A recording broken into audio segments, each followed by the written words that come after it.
ตอนนี้ฝนมาแล้วก็หามเปียกเนาะหามเปียงเข้าเนาะตอนนี้ฝนเริ่มตกเม็ดเนาะเออฝนลงแล้วตอนนี้ผมก็ทำหลังคาให้ร้านนมเหนียวไม่รู้จะเป็นยังไงพี่น้องเนาะ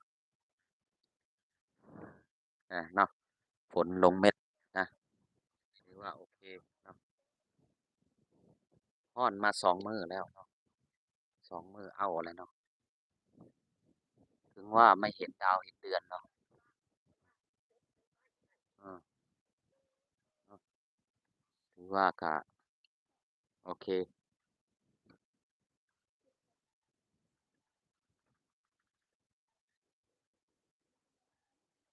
โยแนวมันได้บ่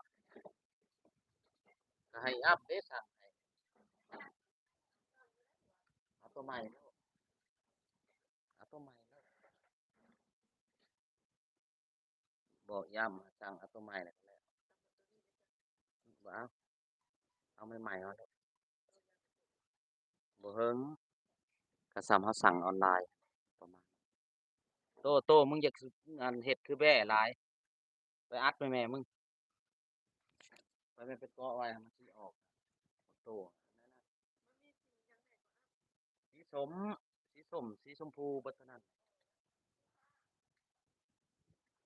ตอนนี้ก็ฝนเริ่มลงเม็ดนะครับเนาะเดี๋ยวจะให้ชมบรรยากาศช่วงถ้าฝนแรงหน่อยเนาะผมก็จะให้ชมบรรยากาศเนาะ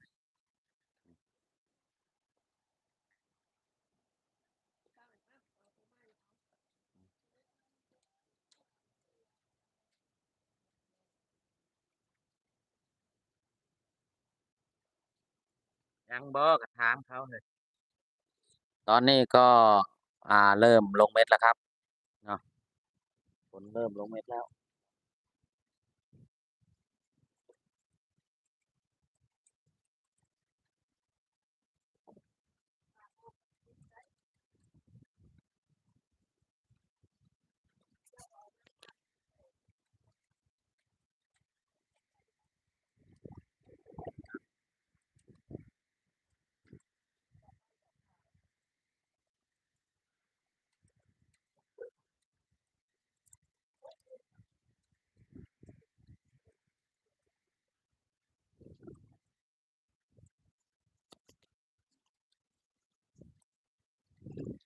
ฝนลงเม็ดแล้วนะครับ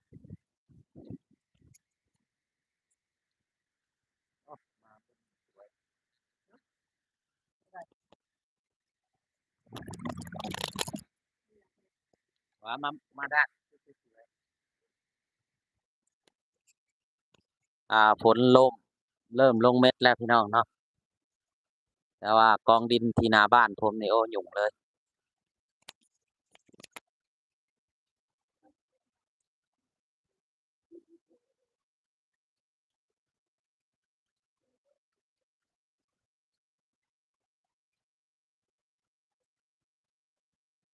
ตกบ่แห้งดอก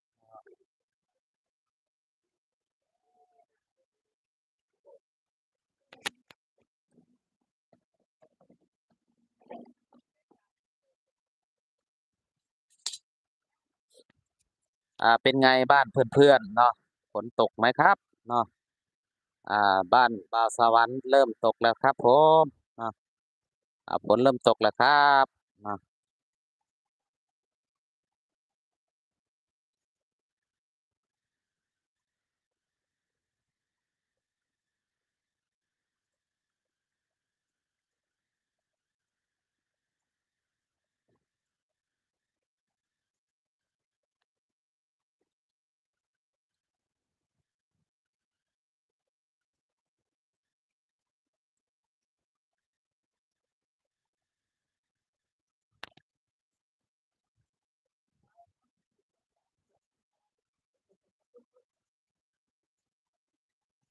ขอบคุณครับมาดูดอกไม้สวยๆกับบรรยากาศช่วงค่ำคืนนะครับตอนนี้ฝนตกนะครับฝนตกอยู่ครับผม